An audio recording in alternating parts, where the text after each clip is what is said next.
रात का समय है। तुम अकेले बालकनी में खड़े हो। शहर सो रहा है, लेकिन तुम्हारे विचार नहीं। तुम्हारे हाथ में एक सिगरेट है। तुमने कहा था कि तुम छोड़ दोगे। तुमने तो लोगों से भी कहा था कि इस बार बात सच में गंभीर है। लेकिन देखो, तुम यहां फिर से इसे जला रहे हो। पहला कश गर्म, परिचित सा लगता है। तुम आंखें बंद कर लेते हो और खुद से कहते हो, बस एक। लेकिन तुम पहले से ही सच जानते हो। तुम यह नहीं चाहते। तुम अपनी सेहत बर्बाद नहीं करना चाहते। तुम खुद से फिर झूठ नहीं बोलना चाहते।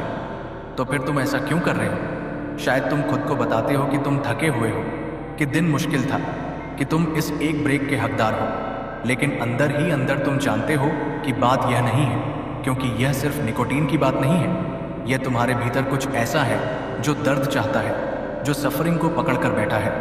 तुमने पहले भी छोड़ने की कोशिश की है। तुम देख चुके हो कि दूसरी तरफ जिंदगी कितनी बेहतर हो सकती है, और फिर भी तुम्हारे अंदर कुछ तुम्हें खींचकर वापस उसी ओर ले जाता है, जैसे सेल्फ डिस्ट्रक्ट का कोई बटन तुम्हारी आत्मा में लगाया हो। और तुम अकेले नहीं हो। स्वयं अर्जुन, एक महान योद्धा, बुद्धिमान, कुशल, उसे भी यही शक्ति महसूस हुई थी। भगवत गीता के अध्याय 3 श्लोक 36 में वह कृष्ण से यही प्रश्न पूछता है, हे कृष्ण, मुझे पाप की ओर धकेलने वाली यह शक्ति क्या है? यह कौन सी शक्ति है जो इंसान को उस पाप की ओर धकेलती है जिसे वह करना भी नहीं चाहता? मानो उसकी अपनी इच्छा उसके खिलाफ काम कर रही हो। यह बात सिर्फ सिगरेट की नहीं है। यह आपका फोन भी हो सकता है। रात 2 बजे भेजे गए वे मैसेज जिनका आपको बाद में पछतावा होता है। वह एक अतिरिक्त ड्रिंक, एक झूठ और रील्स स्क्रॉल। लेकिन इन सब के पीछे एक ही सवाल छिपा है, मैं बार बार वही चीज क्यों करता हूं जो मुझे ही चोट पहुंचाती है? कृष्ण इसका जवाब शर्म से नहीं देते, न ही किसी निर्णय से, बल्कि एक डरावनी मगर सच्ची बात से। काम एष क्रोध एष रजोगुण समुद्भवः महाशनो महापापमा विद्ये नमिह वैरिण। यह रजोगुण से उत्पन्न इच्छा है, वह बेचैन ऊर्जा जो हमेशा और अधिक चाहती है। जब यह इच्छा पूरी नहीं होती तो क्रोध में बदल जाती है, और वही क्रोध भीतर ही भीतर आपको खा जाता है। आप शांति चाहते हैं, लेकिन आप एक चक्र के आदी हो चुके हैं।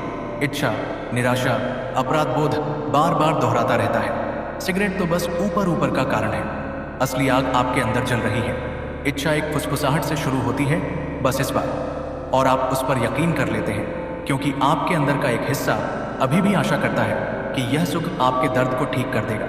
लेकिन जब यह लालसा रोक दी जाती है तो यह बदल जाती है। यह क्रोध बन जाती है, हमेशा भड़कीली नहीं, कभी कभी शांत, भीतर ही भीतर खटकती हुई। वही आवाज जो कहती है, तुम शांति के लायक नहीं हो। और फिर आप हार मान लेते हैं। आप सिगरेट पी लेते हैं, शराब पी लेते हैं, उन्हें फिर से मैसेज कर देते हैं, और एक पल के लिए राहत मिलती है।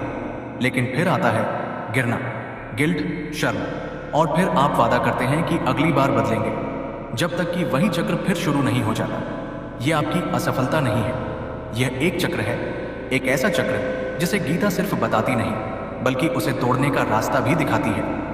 कृष्ण इच्छा को सबको निगल जाने वाला शत्रु कहते हैं, इसलिए नहीं कि वह आपको लुभाती है, बल्कि इसलिए कि वह आपकी दोस्त बनकर छल करती है। वह कहती है, बस एक सिगरेट से फोकस बढ़ जाएगा, यह कॉल कर लोगे तो अच्छा लगेगा। हर किसी में कमजोरी होती है, तुम्हारी भी है। क्यों लड़ रहे हो? इच्छा चालाक है। वह आपकी भाषा बोलती है, आपकी यादों को जानती है, और तोड़े जाने को ही देखभाल बनाकर पेश करती है। और जब वह जीतती है तो जश्न नहीं मनाती, वह विनाश करती है। इसलिए कृष्ण चेतावनी देते हैं, इसे कम मत आंको, और सिर्फ इच्छा शक्ति से मत लड़ो। तुम्हें इससे ऊपर उठना होगा। अपने व्यवहार ही नहीं, अपने चेतन की गुणवत्ता को बदलना होगा।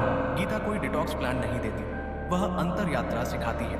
वह कहती है, पहला, आत्मनियंत्रण से पहले आत्म जागरूकता का अभ्यास करो। दूसरा, इच्छा को मानने की बजाय उसे देखो। तीसरा, अपनी पहचान को भोगी से साक्षी में बदलो।